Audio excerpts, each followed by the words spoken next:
What's up, math learners? So welcome to our mathematics channel, MATH-JASTIN's mathematics lessons and techniques. So that our topic for today is all about the advantage and the disadvantage of the following techniques of how to solve the quadratic equation. So I don't know if this is the trivia lesson or the part of the lesson. I don't know. So, huwag kayong mag-alala, hindi naman masyadong mahabang ating discussion about that.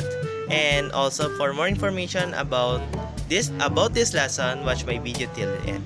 So, before we begin our lesson, so I want to greet a happy birthday to my new buddy,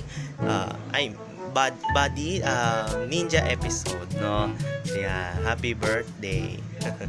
So, baka naman, pahanda lang. De, biro lang. So, happy birthday and enjoy your day. So, now, nag-birthday greeting. Ewan ko ba kung magdi-discuss ako, mag-birthday greeting na lang ako. So, wag na tayo masyado magtagal. So, let us start our lesson. So, our lesson begin. So, now, as you can see, there's a method, lots of method of solving the quadratic equations. So, I'm going to discuss their advantages and the disadvantages. So in graphing, so the advantage is always work to give approximate solution and also can quickly see the number of solutions. So the disadvantage cannot always get an exact solution. So yun lang, when the answer will be not a whole number, so whatever, no? So next, factoring. So the advantage of factoring methods is the good method to try first. So that is really easy, that you're going to factor the first term and the third term. But if you're going to factor the third term, then make sure that will be the addend of the second term. Next, and that you're going to straightforward, the equation is factorable, and that's good if they are factorable.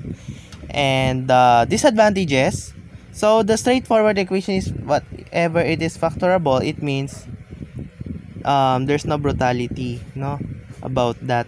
Next, about the disadvantage is complicated if the equation is not easily factorable, or maybe it is very complicated to factor, no, or even if there has a factor but that any factors of it cannot be the addends of the sum, such as the second term. And not all the quadratic equations are factorable. Next, using square roots or extracting the square roots, another term. Sorry. So, quick when the equation has no x term, this means about if the quadratic equation has no linear term. And the disadvantage, syempre, the opposite of it, obviously. The perfect trinomial or the trinomial quadratic equation, or there has a quadratic equation, there has a linear term or the second term, such as the x term. Next, the completing the square. So the advantage is always work, even you can try it by two of it. And the disadvantage sometimes involves difficult calculations. When you find the square root of both sides of the equation, sometimes you can encounter that they're not have the exact value. Such as example, the square root of 8 is equal to square root of 2 square root of 2. And next, the last is the using the quadratic formula. It's always work and can always find exact solutions. And the disadvantage is the other methods may be easier or less time consuming.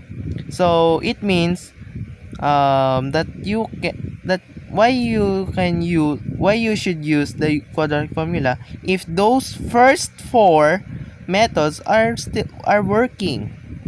So that is no difference that wasting the time, while the following easy techniques that you can do, did you focus on the hard method?